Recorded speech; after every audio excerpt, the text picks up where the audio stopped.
지난 역사를 통해 현재를 돌아보는 역사 평행이론. 날카로운 역사 인식으로 우리 사회를 분석하는 기자. 한국일보 김광원 기자 연결합니다. 안녕하세요, 기자님. 예, 안녕하십니까. 반갑습니다. 예. 오늘은 어떤 이야기 나눠볼까요? 결혼한 사람들이요, 실랑이를 하게 되는 원인 중에 하나가 가사분담입니다. 근데 최근에 흥미진진한 기사가 떴습니다. 뭐죠? 65세 이상 어르신들 대상으로 여론조사를 해봤더니 집안일을 부부가 공평하게 해야 한다고 생각하는 비율이 절반에 육박하는 것으로 나타났습니다. 아니, 그 세대는 가장 보수적인 세대 아닌가요? 좀 놀라운데요? 질문을 바꾸면요, 100%에 가깝게 나올 수도 있습니다. 사위가 있는 분들만 답하세요 하면 가사를 분담해야 한다는 응답이 100% 나오지 않을까 생각합니다. 정말 그럴 것 같아요. 그 남자의 주방 출입과 관련해서 남자가 요리하는 건 조선에서도 뭐 결코 어색하지 않았습니다. 우선은 왕에게 바치는 음식을 관장하는 책임자도 남자였죠. 그렇죠. 그리고 또 관아에서 음식 담당자는 주로 남자였습니다. 관아의 주방을 반비간이라고 했는데 요리사를 의미하는 칼자도 대부분 남자들이었습니다. 그리고 또 보면 양반이나 중인층에서도 남자들이 조리법 관련 서적을 꽤 남겼습니다.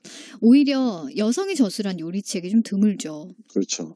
그 이표라는 분이 쓴 소문사설에 재밌는 기록이 있습니다. 특정 요리를 개발한 남자들의 이름이 나열되어 있습니다. 뭐 이를테면 토란떡을 만든 숙수 바기돌, 황자 개온돈, 이게 만두더라고요. 만두를 만든 도리와 학득, 뭐 이런 이름들이 소개되어 있습니다. 그러니까 요리계를 주도한 남자들이죠. 재밌네요.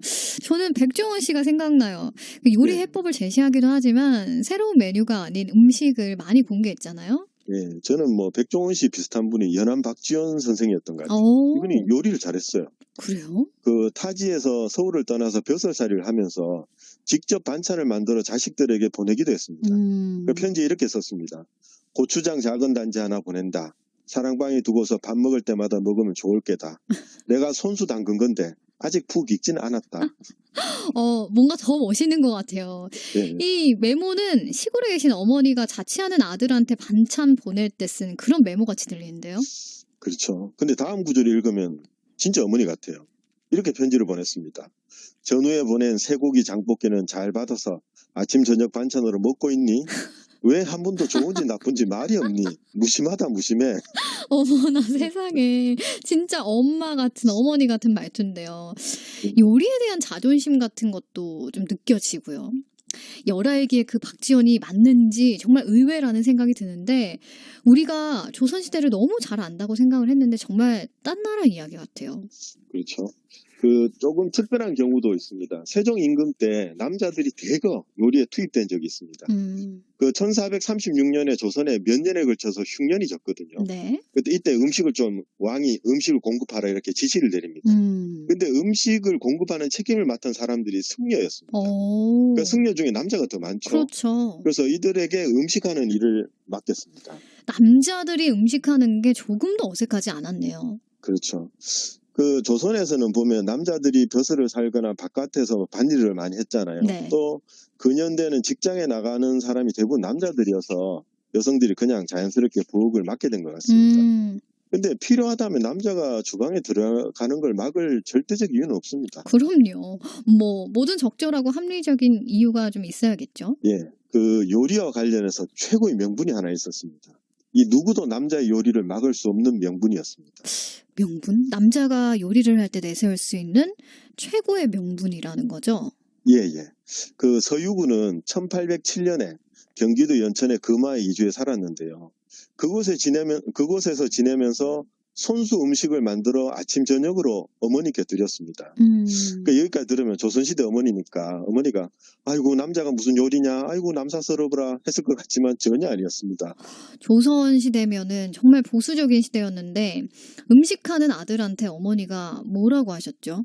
이렇게 감탄했습니다. 이 가득 차린 음식이 모두 너의 10손가락에서 나왔구먼 하고 아주 기특하게 생각했습니다. 그렇군요. 또 이때 만든 음식들을 가지고 옹치잡지라는 요리책도 썼고요. 근데 더 놀라운 게 뭐냐면 이분의 조부가 서명흥 선생이었는데 이분도 직접 부엌에 들어가서 어머니를 위해 요리를 했다. 이렇게 기록이 되어 있습니다. 그렇군요. 오늘 뭐 자연스럽게 결론이 나오네요. 이 남자가 부엌에 들어가는 명분을 만들면 되는 거잖아요. 예예. 효도, 박지원의 자식 사랑, 맛있는 음식을 직접 만들고 싶은 욕구까지 예전 사람들 이상으로 지금은 남자가 부엌에 들어갈 명분이 더 많잖아요. 그렇죠.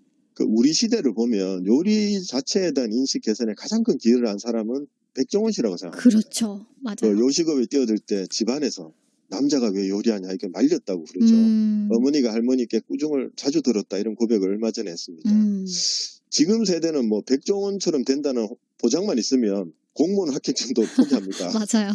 우리 사회의 편견 하나를 보기 좋게 무너뜨리고 또 그렇게 해서 경제 부분이 정말 중요한 역할을 한 분이다 이런 생각이 듭니다. 저는 부엌 출입에 관한 한 조선시대 분들의 의식이 오히려 지금보다 더 앞섰다 이런 생각이 살짝 드네요.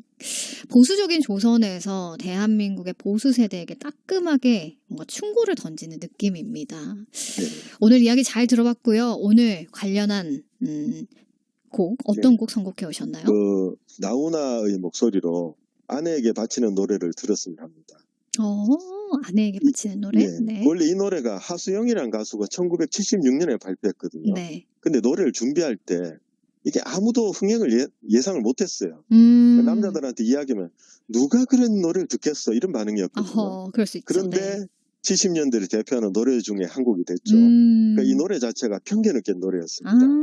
그래서 오늘 주제와도 어울리는 것 같아서 골라봤습니다. 그러네요. 편견을 깬 노래. 아내에게 바치는 노래 잠시 후에 들어보도록 하고요. 오늘 소식 잘 들어봤습니다. 감사합니다. 예, 감사합니다. 지금까지 한국일보 김광원 기자가 전해준 역사 평행 이론이었습니다. 우리도 한번 들어볼까요? 나훈아의 목소리로 아내에게 바치는 노래.